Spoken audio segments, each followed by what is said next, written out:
Zen is so against politics that it never talks about it.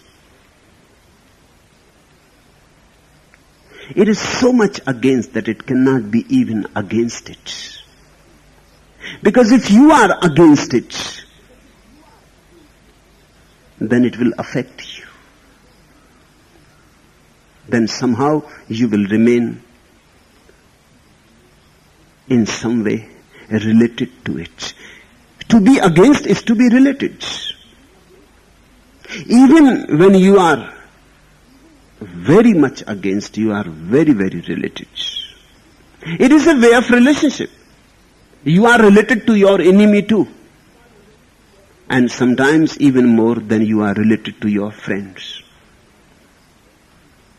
Zen is so much against politics that it does not say anything about it. But it is against. Any religion worth calling a religion is bound to be against politics. Because the very phenomenon of religion is non-political.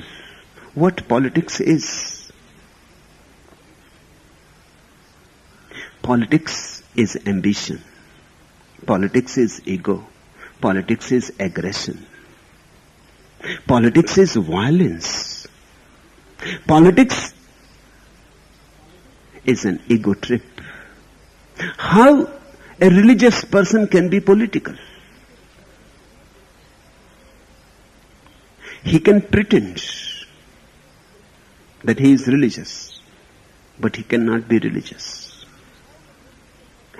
And how a political person can be religious? He can also pretend that he is religious, but he cannot be. These two things can't go together. Because to be religious, one has to drop ambition. And if you drop ambition, politics disappears. To be religious, one has to drop the ego. And when you drop the ego, politics is dropped. A religious person has to be without any ego whatsoever. So religion as such is anti-political or non-political. But the religions that you see around you, Hinduism, Mohammedanism, Christianity, Jainism, Buddhism, they are all political. They are no more religious. Whenever a religion becomes too much organized, whenever a religion becomes an establishment, whenever the religion has vested interest in the society, in this particular society, in the status quo, then it is no more religion. A Buddha is religious. Buddhism is not religious. Jesus is religious. That's why he has been crucified by the politicians. But Christians are not religious. They are very, very political.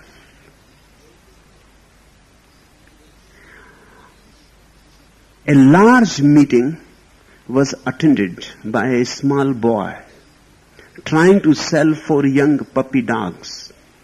Finally, a man approached the boy and asked jokingly, "Are these political pups, Sonny?" "Yes, sir." "Well then," said the man, "I will take these 2. A week later, at the same place there was a religious gathering, and the same boy showed up to sell the 2 remaining dogs. A man walked up to him and asked, "My little lad, what kind of puppies are these you have?" "They are religious pups, sir." The first man who had purchased the other 2 dogs happened to overhear this. "Say," he said, "did not you tell me that those pups that I bought from you last week were political pups?" "Yes, sir," said the young dog seller, "but these puppies aren't. They have got their eyes open." Politics is blind. It is a blind trip of the ego. one goes on groping to find some source of power so that one can feel I am somebody. Politics is out of inferiority complex. Deep down you feel I am nobody. Deep down you are afraid of your nothingness. You cannot accept it. You have to deny it. Politics is a denial of your inner nothingness. And religion is rejoicing in it. Let me repeat it. Politics is an effort to deny your inner nothingness. Of course, you can never succeed in it because that inner nothingness is your very nature. It cannot be denied. Your interpretation is wrong. That inner nothingness is nothing to do with inferiority complex. It is your interpretation that creates the inferiority complex. And out of the inferiority complex, you start trying to become superior, to become a prime minister or to become a president or something. This inner nothingness drives you somewhere. It may be money, it may be power, it may be prestige, it may be knowledge, or it may be even renunciation. But this inner nothingness drives you to find some way so that you can forget that you are nothing. You can start feeling you are somebody. You are something. Important, valuable, significant. Without you, the world will be at a loss. This inner nothingness is a driving force towards politics. But nobody can succeed to deny it. You can manage to postpone. Again and again it will assert. Again and again sitting on the throne it will be there. Again and again when you have arrived you will know deep down. Whenever you will look inside you will know you have not arrived. The inner nothingness is untouched by whatsoever you have done, by whatsoever you have accumulated, by whatsoever you have achieved. It remains untouched. That emptiness is still there. That's the misery of the successful man. Nothing fails like success. Failure is never such a failure as success is a failure. Because the failure person can still hope. In failure, hope still is there. You may succeed someday. But in success, all hope disappears. I have heard about President Coolidge, one of the great American presidents. When his term was over, he declined to stand again for the presidency.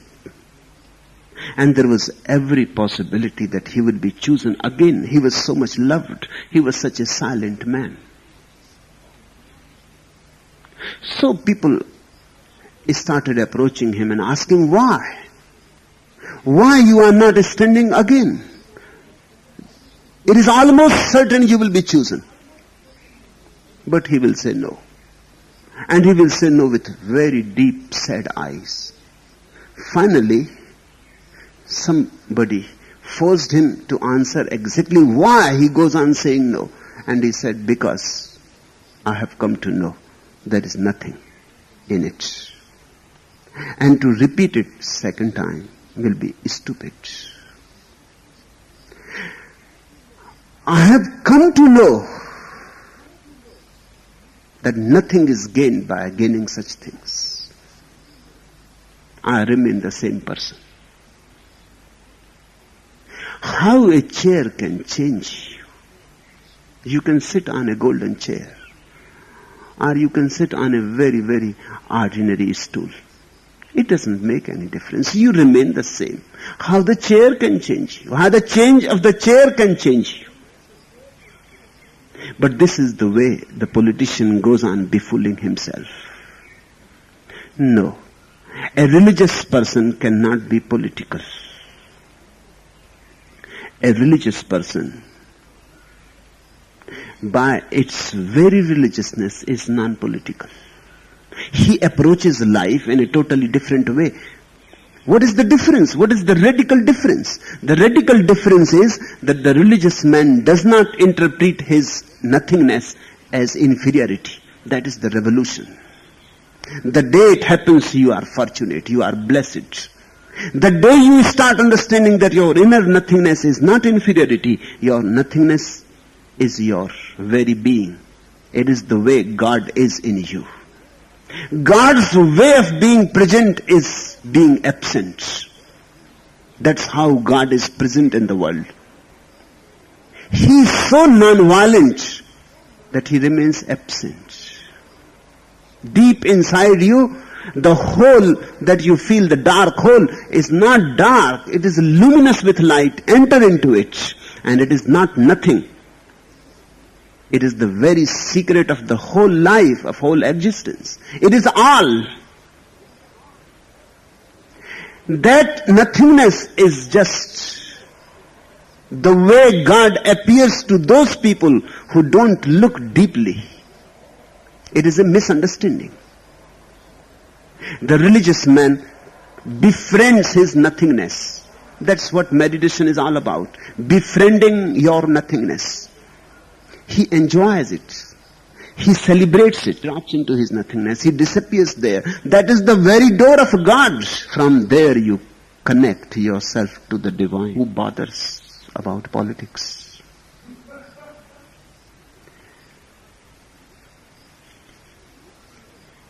Nixon was out walking along the beach at San Clemente and decided to go for a swim.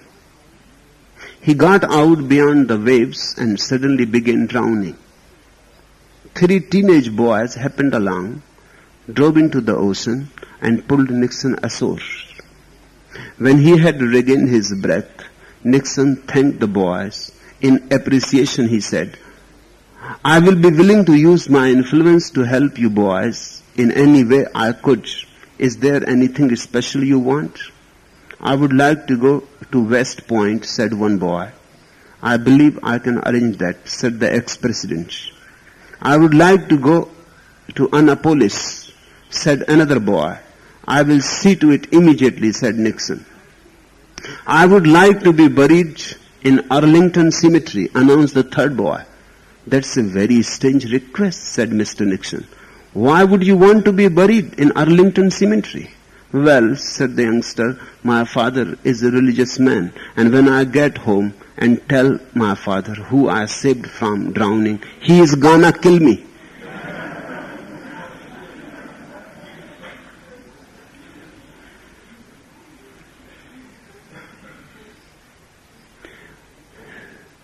Remember, this politician is always there. Till the ego is completely thrown away, it is always there. The ego is the politician. If you are egoistic, you are political. You may not stand in the election, and you may not strive for any political power, but if you have the ego, in subtle ways you will remain political. You may dominate your wife, your husband. You may dominate your children. You may dominate your servants. You will remain cunning. And you will never leave any opportunity if you can dominate. So when I use the word political, I don't just mean state affairs. No, I mean all affairs where domination is involved. If you want to have more money, you are political. Because if you want to have more money, you will have to exploit people. If you want to have more power, you will have to fight. If you want more prestige, you will have to be competitive. Your so-called saints are all political. They have their ambitions. Each saint wants to become the greatest saint. Then it is political. then he will have to fight with other saints who are competitors. A religious person is non-competitive. And that's why I insist again and again. I am never tired of this insistence. Be meditative. Because meditation is the only joy which is non-competitive. Only joy that you attain, but nobody loses because you attain. Nobody is a loser. If you have more money, somebody will have less money. If you have more power, somebody will have less power. If Morarji becomes the Prime Minister, Indra is no more a Prime Minister. Somebody loses. Somebody's gain is going to be somebody's loss. But a religious person will not like to do anything in which somebody becomes a loser. This is violent. This is ugly. This is inhuman. Then what is left for the religious person? He can celebrate his being. He can meditate. In meditation you gain and nobody loses. God is only infinite. Everything is finite. Money is finite. Power is finite. If you have, somebody will not have it. Only God is infinite. You can have as much as you like. You can have the whole of it, and yet nobody is a loser. That's the beauty of religion. It is non-violent joy. It is non-competitive joy. A panhandler stopped a congressman on a Washington street and asked him for a dime. A dime won't buy anything these days, said the politician.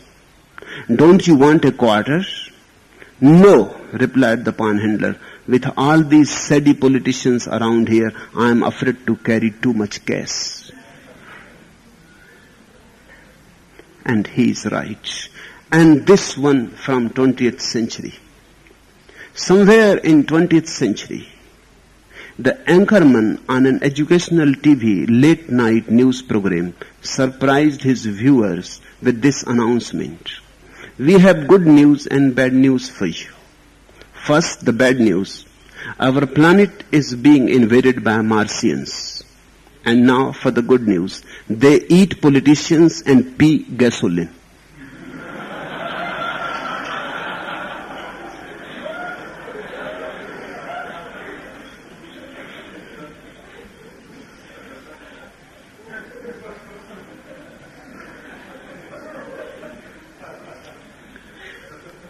The fourth question. Ichazo reckons that our culture, the whole society, is now raising its consciousness that we are no longer on an individual trip, but that humanity is beginning to awaken. And he says that the utopian vision of humanity as one enormous family is now a practical necessity.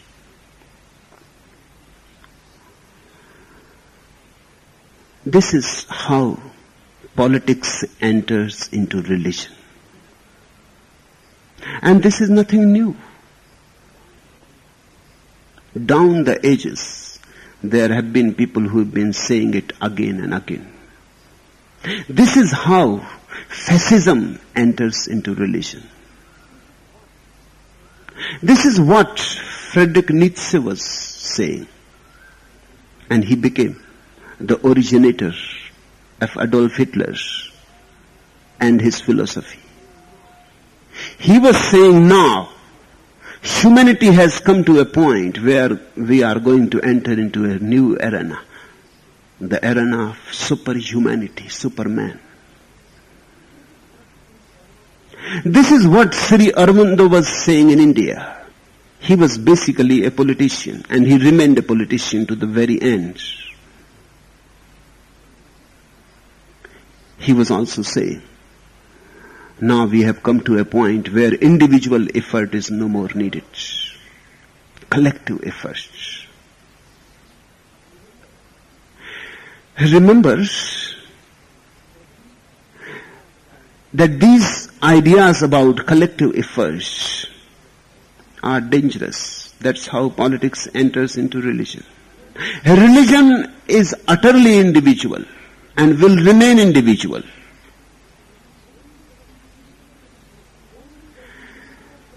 Only the individual can meditate.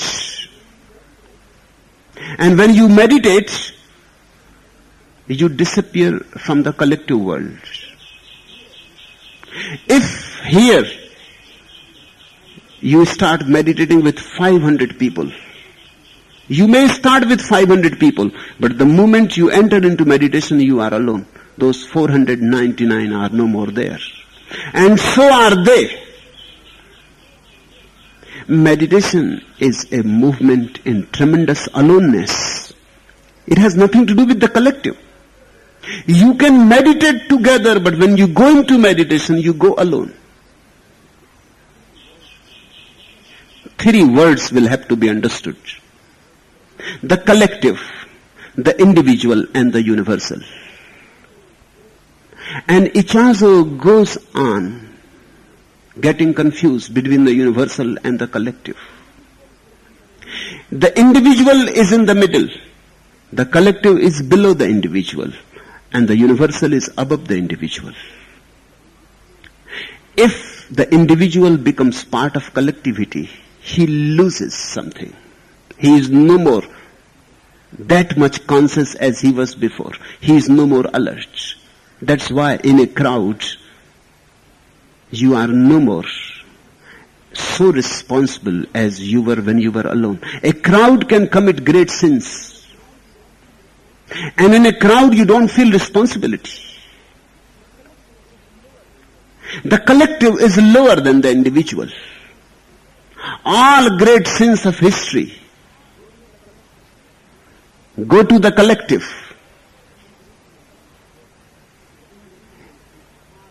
The individual is far better than the collective. You see a mob burning a Hindu temple or a Mohammedan mosque. You get each individual from the mob and inquire. And he will say, I did not really wanted to do it, but people were doing and I was just standing there, so I got into it. No individual Mohammedan will be able to say with clear heart that I have done a great thing, a great job, a religious thing by burning a Hindu temple. And no Hindu will say that I have done a great thing by killing a Mohammedan or by burning a mosque. But in the crowd he will say, I was lost. You may have also felt it. In the crowd, you get lower than you ordinarily are. In a crowd, you fall baser. You become lower. You are more animal than you are human. The collective is animal. The individual is human and the universal is divine. When a person enters into meditation, he does not become part of the collective. He becomes dissolved into the universal, which is a higher point than the individual itself. But politicians always talk about the collective. They are always interested in changing the society. And in changing the society, in making efforts to change the society and the structure of the society and this and that, they become powerful. The society has never been changed. It remains the same rotten thing. And it will remain the same unless this is understood, that all consciousness happens into the individual. When it happens, the individual becomes universal. If it happens to too many individuals, then the society is changed, not as a social thing, not as collectivity. Let me explain it to you. You are 500 people here. You cannot be changed as a collective unit. There is no way. You cannot be made divine as a collective unit. There is no way. The souls are individual. Your consciousnesses are individual. But if out of these 500 people, 300 people become transformed, then the whole collective will have a new quality. But these 300 people will go through individual changes, through individual mutations. Then the collective will have a higher consciousness, because these 300 people are pouring their consciousness into the collective. They are there. When one man becomes a Buddha, the whole existence becomes a little more awakened, just by his presence. Even if he is a drop in the ocean, then too the ocean, at least as far as one drop is concerned, is more alert, more aware, and that drop disappears into the ocean. It raises the quality of the ocean. Each individual being transformed changes the society. When many, many individuals are changed, the society changes. That is the only way to change it, not the other way around. You cannot change the society. If you want to change the society directly, your effort is political. Ichazo must be getting political. It happens. When you start becoming powerful religiously, when you start leading many people, when you become a leader, then great ideas start happening in the mind. Then the mind says, now, the whole humanity can be changed. Now, we should plan for a great change of whole humanity. Then greed grows, ambition grows, ego expands. This has happened always, and this will happen always. Beware of it. Never become a victim of the idea of the collective. The collective is lower than you. You have to become universal.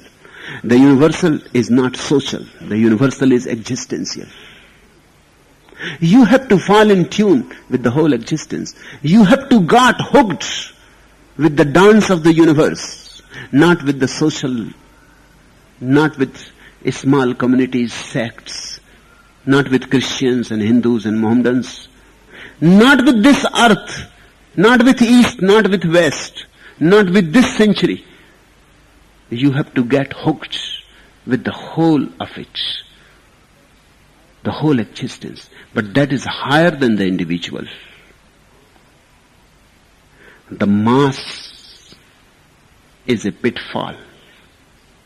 The mob is always there to pull you down. And it happens to so-called religious people. Ichazo is not really very religious to me. He has gathered techniques from here and there. He is very eclectic. From Gurdjieff work, from Sufis, he has gathered few techniques. He is a technician. He knows the technology, but he does not know the goal. And he himself has not attained to it. But he is very, very technically expert, skillful. His movement, Arika, can turn into a fascist movement any day. And it creates a kind of fascism in its followers. There are few Arikans here, ex-Arikans, I should say. The ways of the Arikans are very political. Just few months before, Amida was very close to Ichazo for many years. She received a letter that you are expelled. Expulsion is basically political. How can you expel? What do you mean by expulsion? This is monopoly. She has come to me, she is expelled. Now my books, my tapes are not allowed there. No Arikan is allowed to read my books. This is political. What nonsense.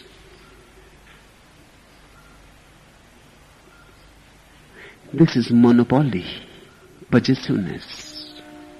This is how politics comes into being. A religious mind is an open mind. You have to see. You have to listen to everybody. You have to learn from everybody. You should not be closed. Being with a really enlightened master, you become very, very open to existence. Utterly open. You will be open even to the devil if he comes to teach you something. You will be open and you will learn. And you will trust yourself that there is no fear because you know yourself. He cannot deceive you. These people who become so much afraid that somebody may get out of the fold, may get hooked with somebody else, are really basically doubting their own philosophy. They don't believe in their own philosophy. They know somewhere something may be better. Somewhere somebody may be higher. And then these people will go to him and they will leave me. Their fear is the fear of losing followers. So they create China walls around them. No, it never happens when there is a religious person. He gives you his love. He gives you his being. He gives you his wisdom and makes you free. And you can go on and you can go on learning. And each learning will prove you that your master is right. That is the trust. Wherever you go, even if you go to somebody who is against me and you listen to him, and if I was right, listening to him, I will prove right. It will not be a loss. You will come richer. Trust needs no fear. Love needs no fear. But it is not love. It is not trust. It is just fear. Now a fear is being created. If you go somewhere else, you will be expelled. And people are very afraid of things like expulsion. Is this a communist party or what? Expulsion? People are very much afraid of being expelled because people want to belong. They want to belong to some group because they don't have any soul of their own. Feeling in the group, they feel good. They belong to a certain community. The chosen few. The elite. The herald of a new world which is going to come. The leaders of the new world, the Superman, the first rays of the Superman, and they feel very good. But that you can feel only when you are in the group. When you are alone, you become suspicious. And when you are in the group, you need not feel any responsibility. The group takes it from you. You are relaxed. The group takes care. And you have been brought up in dependence. First you were dependent on your parents. Then you became dependent on your own family, wife, husband. Then you became dependent on your own children. You have always lived a life of dependence. The society, the state, the church, the family, the community. You have lived a life of dependence. So when you go to a master, you want again somebody to depend to, somebody to depend on. And a real master will not help you to depend on him, because the real master will try to make you independent. His whole effort will be that you should be on your own feet. You should become your own being. That's what Zen people do. I was reading just the other day A young man will come to Huineng again and again. And Huineng was very rough. Only Zen masters can be rough. Why? Because really they want you to be independent. They can be rough. He was very rough. He will slap the young man. He will close the door in his face. He will shout.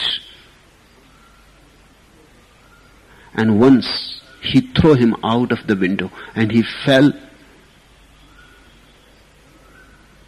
deep down near about 15 feet into a ditch. And not only that, and then Huineng looked from the window and laughed.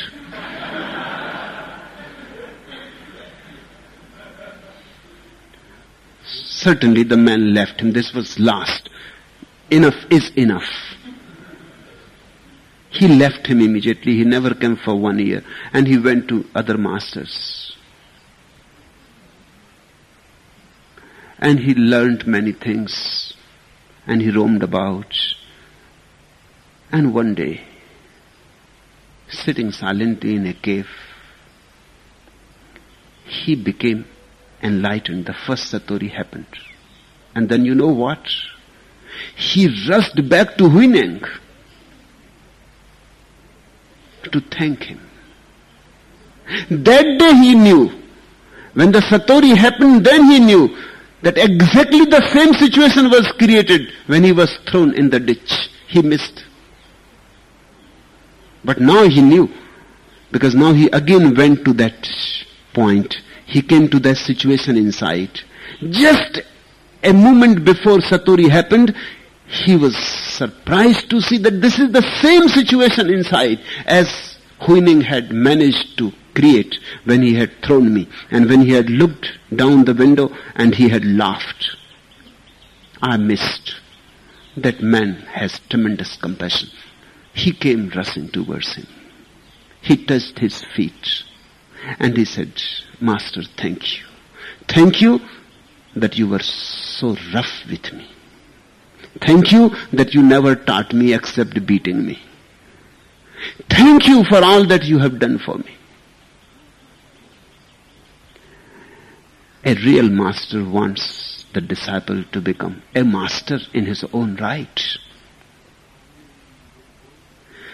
But ordinarily you don't want that independence yourself. You want somebody to cling to. You are a clinger. You want somebody to be very authoritative. Somebody to sit on a high throne and say to you, you don't worry. I will take care of you. You forget all about. I am here, so I will take care of you. You simply come and follow me.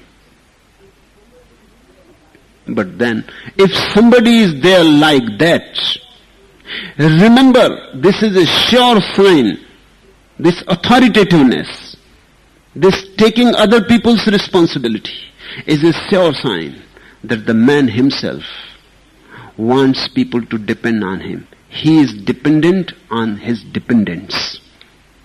He enjoys it. He loves the idea that so many people are dependent on me. He himself is a dependent. Remember, he is not different from you. It is the same truck from the other end. If you leave him all, he will suffer as much as you will suffer. Sometimes he may suffer even more, because his investment was more. If you leave a man like Ichazo, and all followers disappear, he may go mad. Or he may commit suicide. He will start very shaky. He will tremble. He will not know what has happened. He will lose all his self-confidence. He gains self-confidence when he looks into your eyes and sees that you are looking towards him. And you are feeling that he is right, he is true, he is the master. When he looks that look in your eyes, when he sees that reflection in your eyes, he feels confident. Yes, it is so. This is a mutual deception.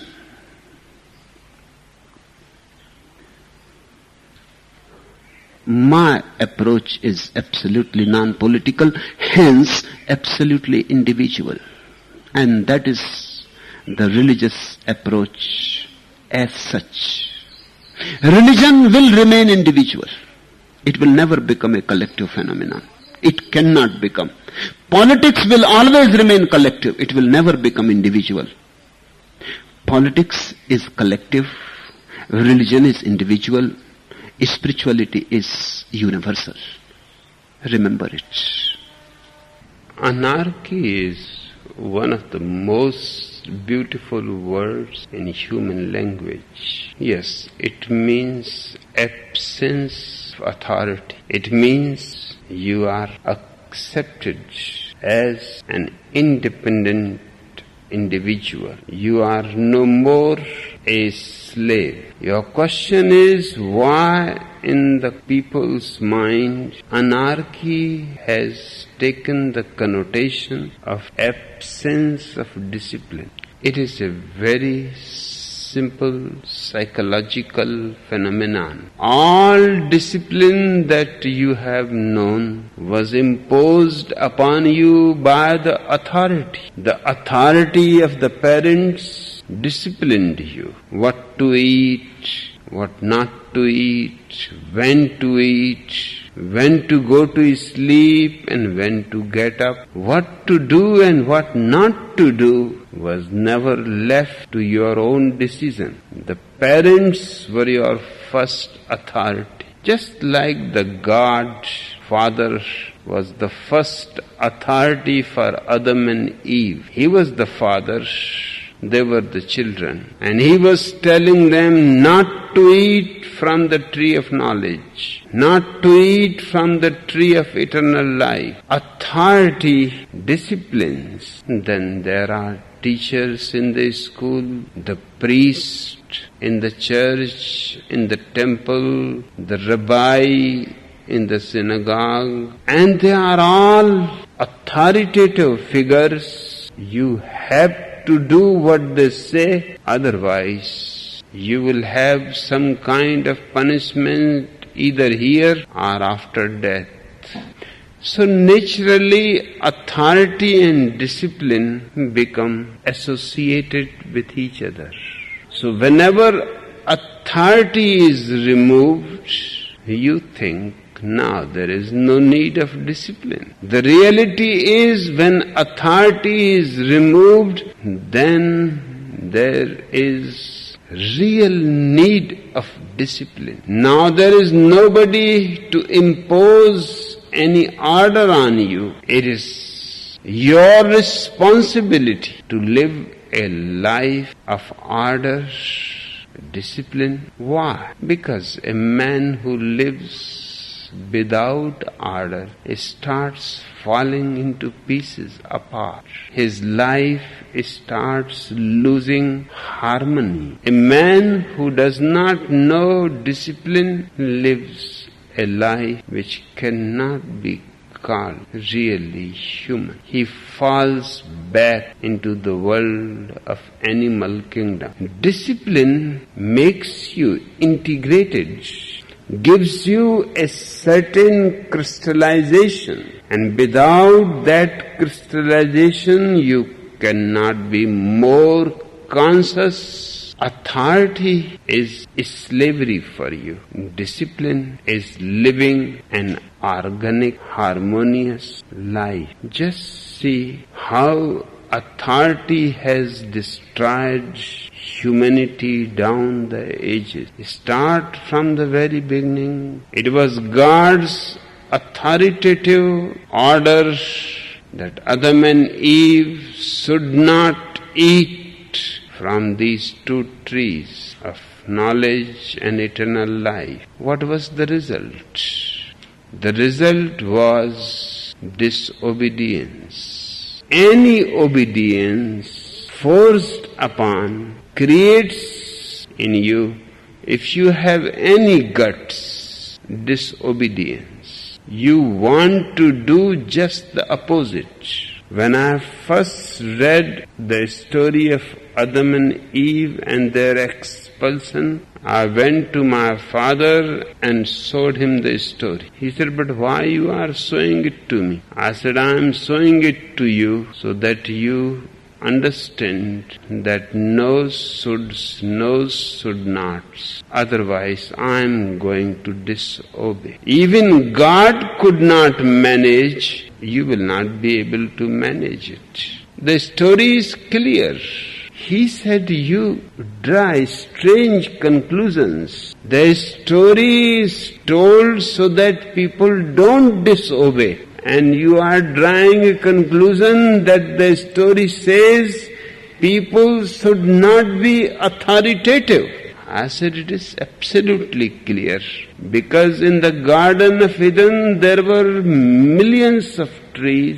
If God has not been so stupid, then I don't think even now Adam and Eve would have found the tree of knowledge and the tree of life. He is responsible for their disobedience. And if anybody has to be punished, God has to be punished.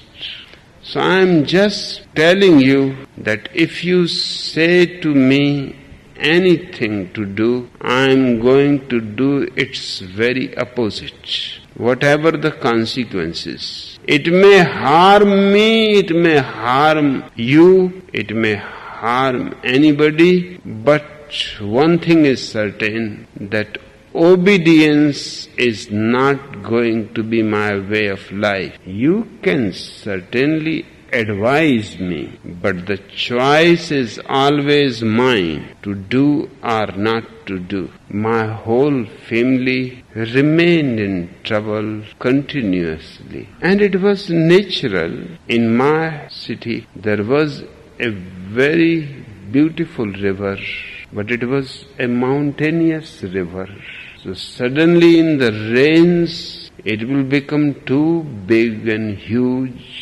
And in summer, it will shrink and will become small. In the rains, the current was so great that to cross the river by swimming was almost inviting death. But I told to my father that this river is a constant challenge to me. So I am ready even if death happens, but I am going to cross this river. When it is in full flood, it becomes almost 1 mile broad, and it takes near about 3 hours, 4 hours to cross it. And the current is so powerful that you cannot cross it directly.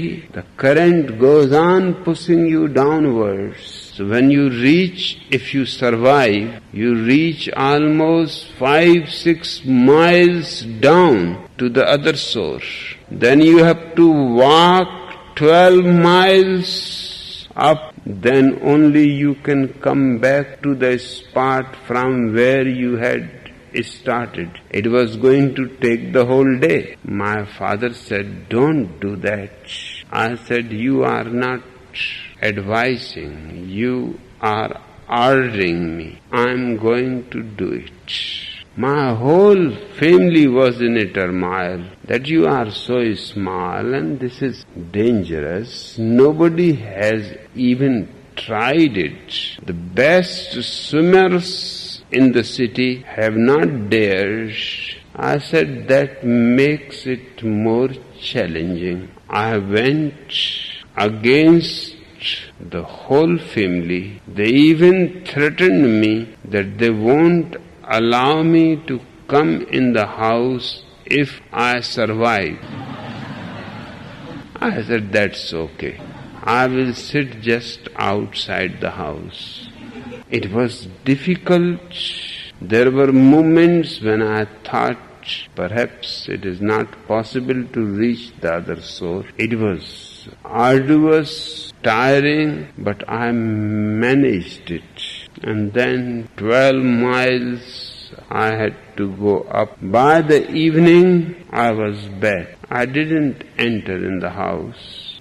I sat just on the steps. They were all amazed to see me that I have come alive. My mother said, "Why don't you come in?" I said, "You had made the condition. Even if I survive, you are not going to let me in. So I am sitting on the steps. If you have any objection, I can sit on the street."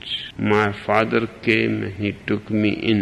He said, "We are sorry. We had never expected that you will be able to manage the whole day. In what agony we had remained, you do not know." I said, "But the ecstasy that I have felt, in comparison to it, your agony means nothing. My suggestion is, next time you also come with me. All my uncles are invited to come with me. It is a tremendous job, but done, something in you crystallizes. I feel stronger than ever." In the school, it was continuously a problem because I will not believe in any authority. I have loved hats from my very childhood, but in the school I had to drop the hats because it was compulsory. You cannot come to the school without a hat. My family said, "But you love hats." I said, "I love hats, but I love freedom more. Even more than my head. If I have to lose my head, I will lose it willingly, but I cannot lose my freedom. Tomorrow I have been called by the principal of the school, so I am very excited for the encounter." And he was thinking that he will just threaten me and things will be settled. I entered his room and I told him that before you start threatening me, and I know you have been using corporal punishment, if you do any harm to me, I am going directly to the police station. And corporal punishment has been banished. It is illegal. You will be unnecessarily in trouble. I don't want you to be in trouble. So first drop whatever you have been thinking. Man to man, let us discuss the whole problem. If you can convince me, I love hats. But if you simply order me, then there is no way that I will use hat. I asked him what relationship a hat has with education. Does it increase a man's intelligence? He said, "These questions I have never thought about." Then I said, "You think and you inquire. You consult higher authorities. You have to prove that the hat has some relevance. I have come to the school to be educated. If the hat helps intelligence, I am perfectly willing, but you will have to prove it." The reality is that in India, Punjabis are the only people who use turban. That is part of their religion. The Sikh has to use it, otherwise he is not a Sikh. And they are the most unintelligent people in the whole country.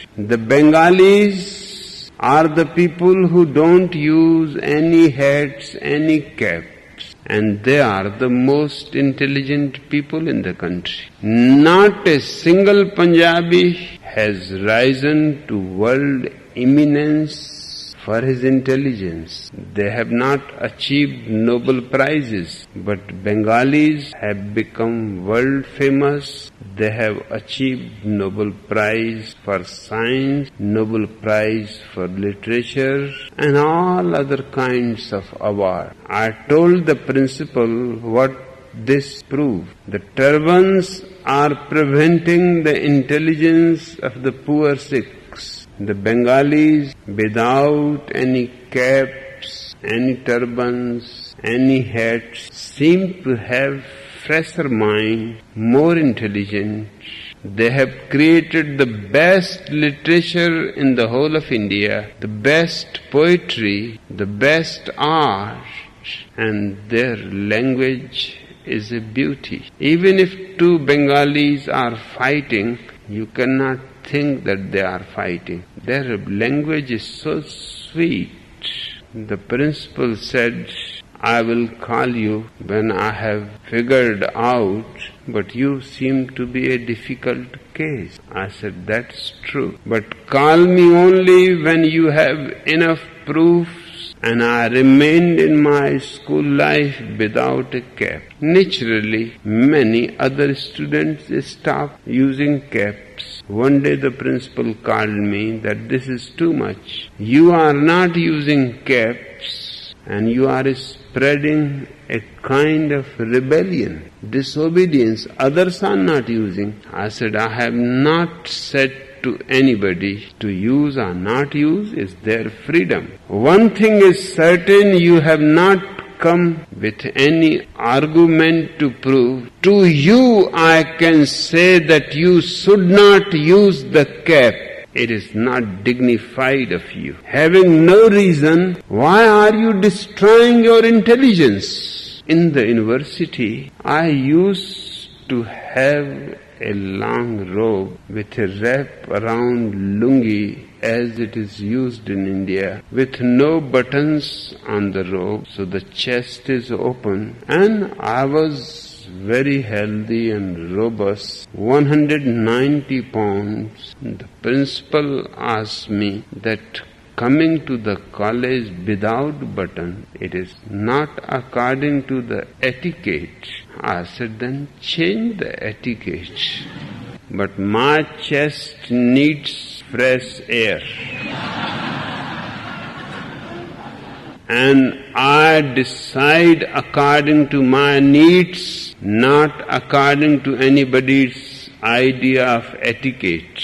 In my first year in the college, I won the All India University competition for debate, and the in-charge professor, he is dead now, Indra Bahadur Khare. He was a very properly dressed man. Everything about him was proper. He took me to a photo studio near the college because they wanted my picture to be released to the newspapers, to the magazines, and particularly for the college magazine that I have won All India competition, and I am just a first year student. But he was very much tense all the way towards the studio, and when we entered the studio he said, excuse me, but without the buttons, how your photograph will look? I said, it will look just like me. You have not won the debate. I have won the debate. And when I was debating, there were no buttons. So what is the problem now? If I can win the debate without buttons, then my photograph has to go without buttons. He said, you do one thing. He was a very small man. He said, you can take my coat. It will fit you. You just put on top of your robe and it will look beautiful.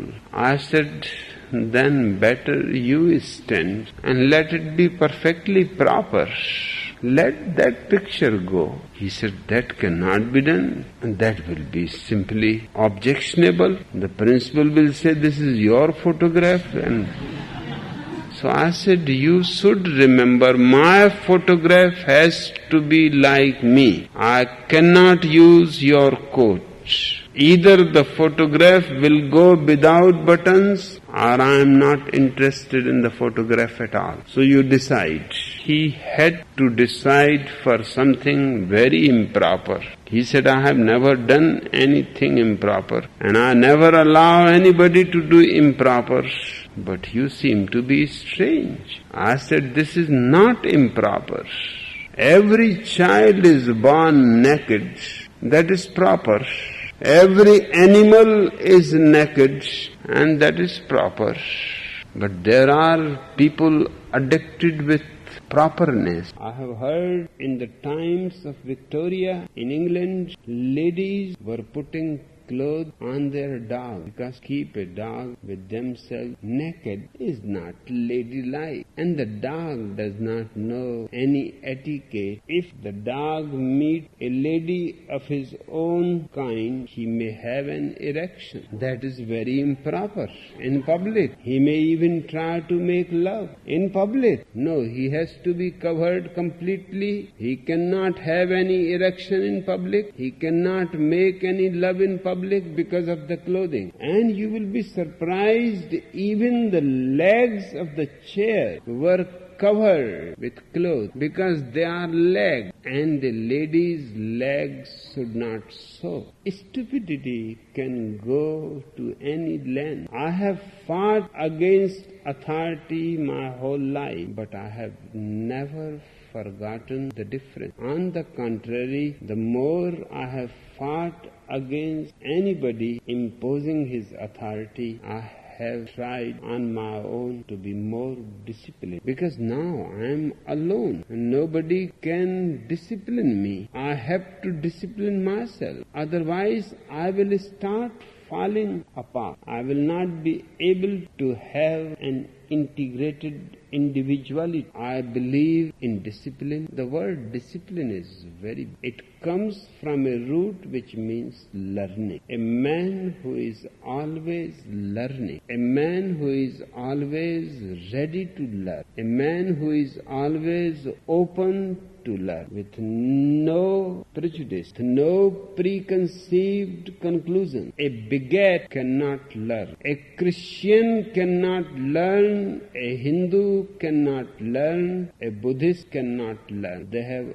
already accepted conclusion without any experience. They are closed people. Discipline means you remain open. It is coming from the same root as disciple. Disciple means one who is ready to learn. Discipline means one who is not bigoted, who is not prejudiced, who has no unexperienced belief, who knows what he knows and who knows what he does not know. He is very clear about. And when there is no authority over you, then you are the authority. Tremendous responsibility, a great freedom. Man has not come to the point where governments can be dissolved. Prince Kropotkin is against the government, the law. He wants to dissolve them. I am also an anarchist, but in a totally opposite way than Prince Kropotkin. I want to raise the consciousness of human beings to the point where government becomes futile. Courts remain empty. Nobody is murdered. Nobody is raped. Nobody is tortured or harassed. Do you see the difference? His emphasis is dissolve the governments.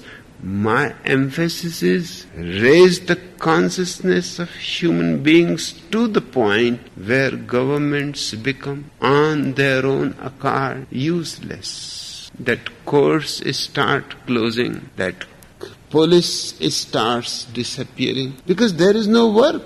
Judges are told that find out some other job. I am an anarchist from a very different dimension, but Srila was afraid that they will not understand. To them, anarchism means Prince Kropotkin. I am against Prince Kropotkin and his anarchism because he is talking nonsense. First, let people be ready, and governments will disappear on their own account. I am not in favor of destroying governments. They are fulfilling a certain need. Man is so barbarous, so ugly, that if he is not prevented by force, the whole society will be in a chaos. Prince Kropotkin is not an anarchist.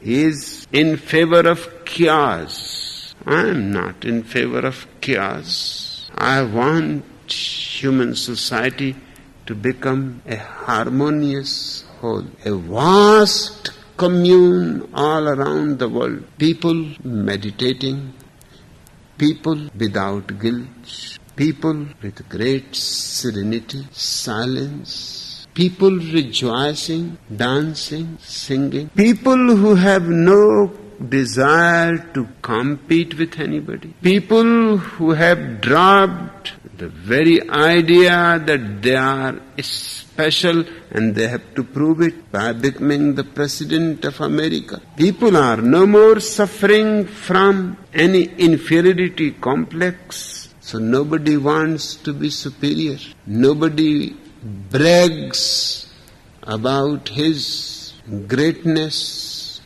The governments will evaporate like dewdrops in the early morning sun. But that is a totally different story, a totally different approach.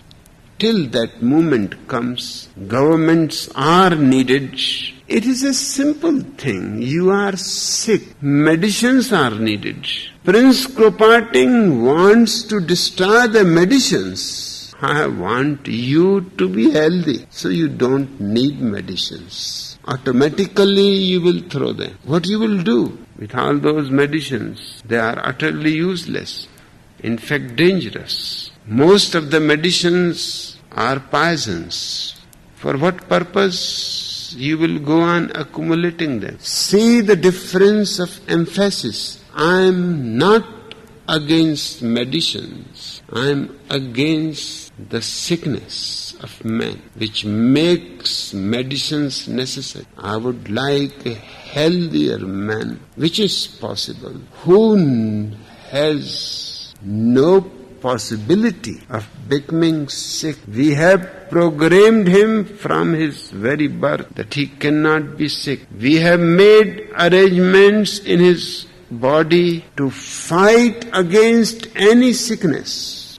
Certainly, medicines will disappear, medical stores will disappear, doctors will disappear, medical colleges will be closed. But I am not against them. That will be simply a consequence of a healthy humanity. Yes, I am an anarchist. And if the American government wants to bring the question of anarchism, I am going to fight, because my anarchism is totally different. Perhaps they have never heard the distinction.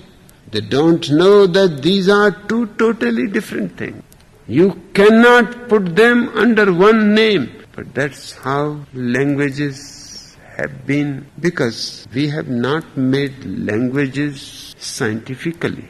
They have grown blindly, unconsciously, taken new colors, new meanings. As time changes, languages don't change. The words remain the same, just they acquire new meanings. And he has given the whole message of Tao in these 4 sentences. Be anarchic, be authentically true to your own being, listen only to yourself, don't allow anybody to discipline you, don't allow anybody to make a slave of you, don't allow anybody to condition you. The priest and the politician, avoid them, avoid the do-gooders. Remember that you have to be just yourself and nobody else. This anarchy, this chaotic freedom.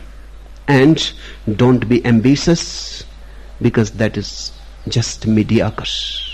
You just live your life as totally as possible. Don't try to make a mark on the history pages. That is meaningless.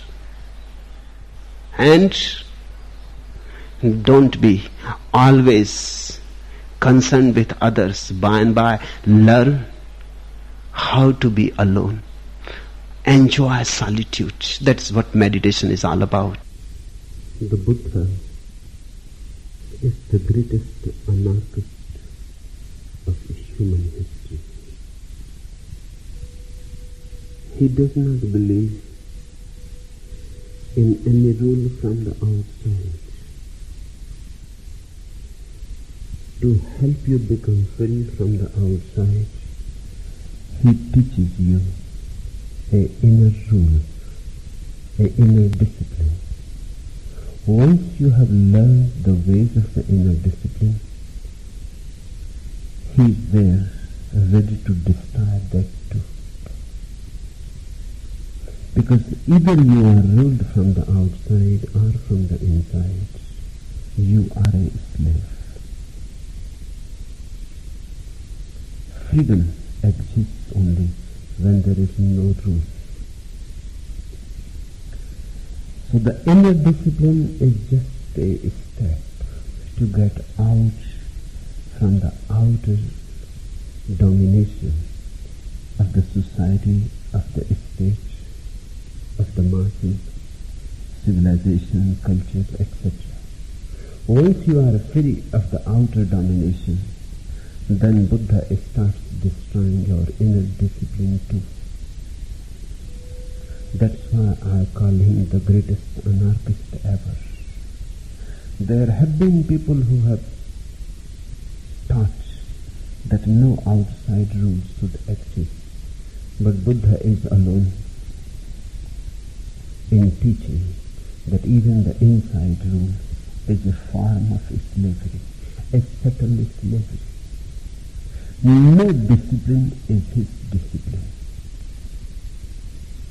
And when a person is absolutely without any discipline, then there is beauty, because then there is freedom. Then one acts spontaneously, not according to any rule imposed by others or imposed by oneself. Then one simply acts out of nothingness. Then the response is total. Nothing is being held back. And there is no enforcement of any sort. There is no violence. There is tremendous grace.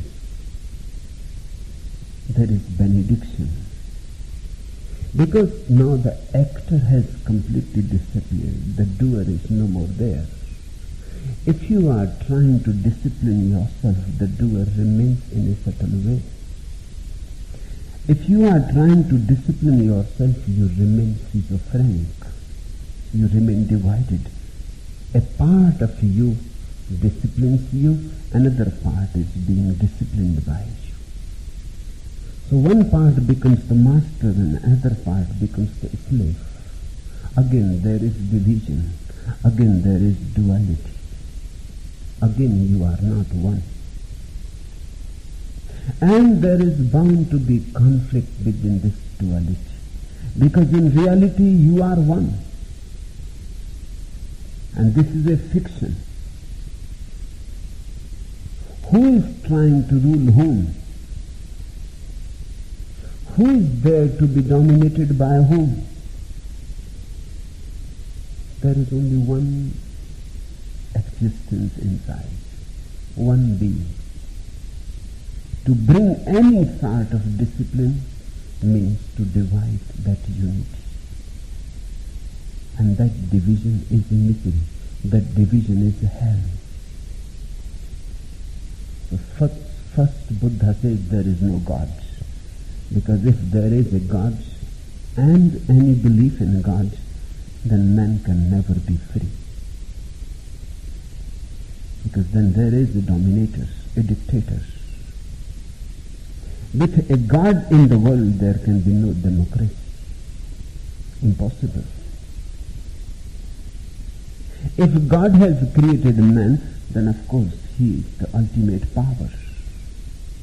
If he is omnipotent, omnipresent, omniscient, then how freedom can exist? You are never left alone. He is everywhere. That's what the so-called religious people teach. They say, he is looking at you wherever you are. In the most private situation, also he is there, watching you constantly. His eyes follow you. This seems to be a very dangerous teaching. It means you don't have any freedom. It means you don't have any privacy. And God is like a universal peeping Tom. He is always there on the keyhole. You cannot escape from him. His very presence is destructive. His presence means man has no freedom. Nietzsche's declaration that God is dead and now man is free has a Buddhistic tone to it. That's what Buddha has said. God is not, and there is freedom. Freedom means you are not created by anybody, and you are not dominated by anybody, and you are not manipulated by anybody. To Buddha, freedom is God. Try to understand it. It is difficult because Buddha uses such a terminology that it becomes very difficult to understand by childish minds. The childish mind can always understand there is God dominating you, looking after you, compassionate, kind, great, the father, the mother. These are childish ways to understand the truth. Buddha says there is no God and freedom is absolute. That absolute freedom is Buddha's God. Freedom is God. Freedom is divine. So first he takes away all outer beliefs. There is no need to believe in a God. The belief itself will become the barrier.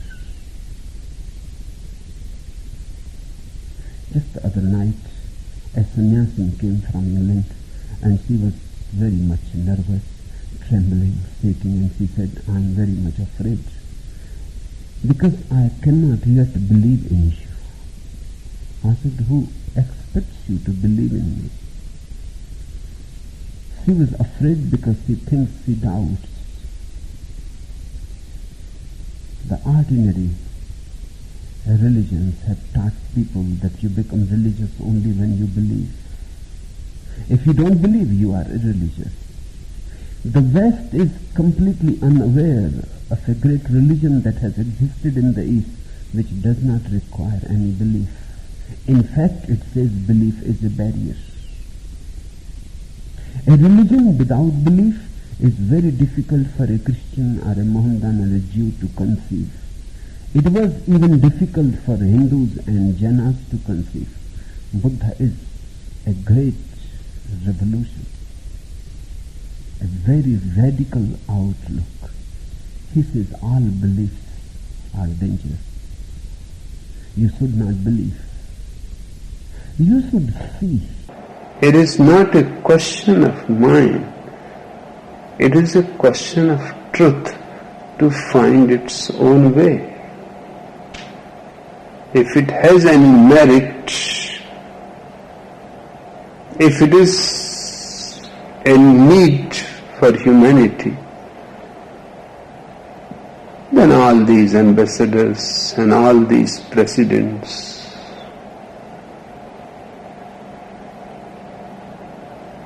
don't matter at all.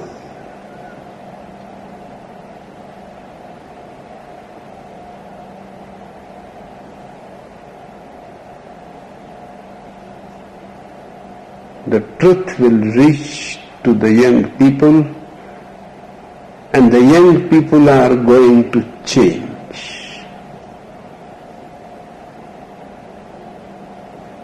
And the change is going far bigger than they conceive.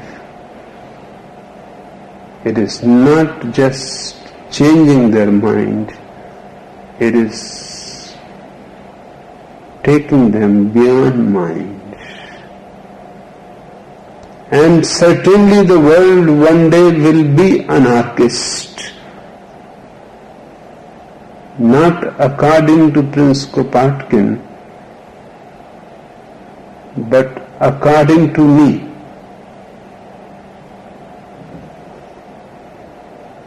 I am working with the individuals, and when individuals are ready, all kinds of controlling forces will fall down on their own accord. Anarchist means one who does not believe in any government, who does not believe in any kind of discipline, who believes only in the individual and its freedom to act, to think, to express, to create. For the anarchist, the society is a means in the service of the individual, not vice versa. Adding the word anarchist with me is simply to create more fear, and then saying that I have the capacity of changing the mind of man. In that small statement, he has made everything clear. Why America is so afraid? My capacity to change the mind of man. It includes that I may change man's mind towards anarchism, and their acceptance that I have a certain intelligence which seems difficult for them to encounter. But as far as I am concerned, I am not interested in changing the mind of man.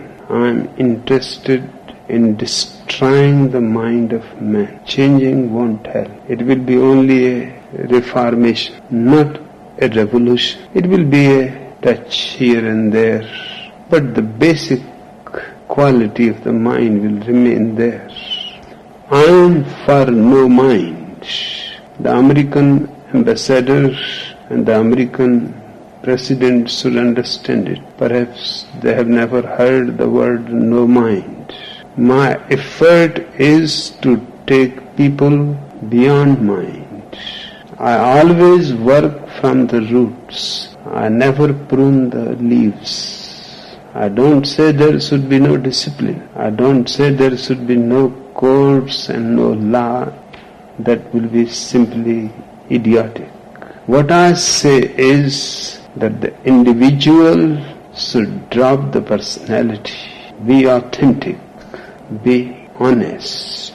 That the individual should drop ambitions, desires, and start rejoicing whatsoever is available. He always goes on hankering for the moon.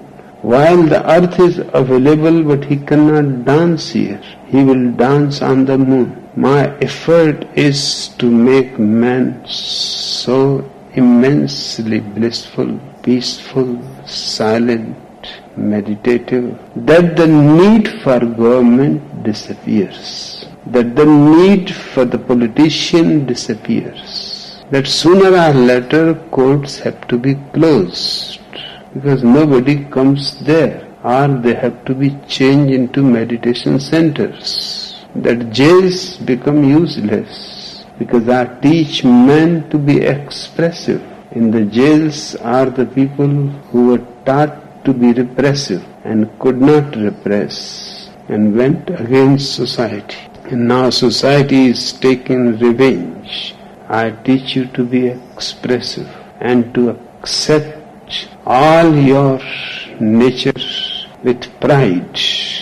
It is your inheritance from nature.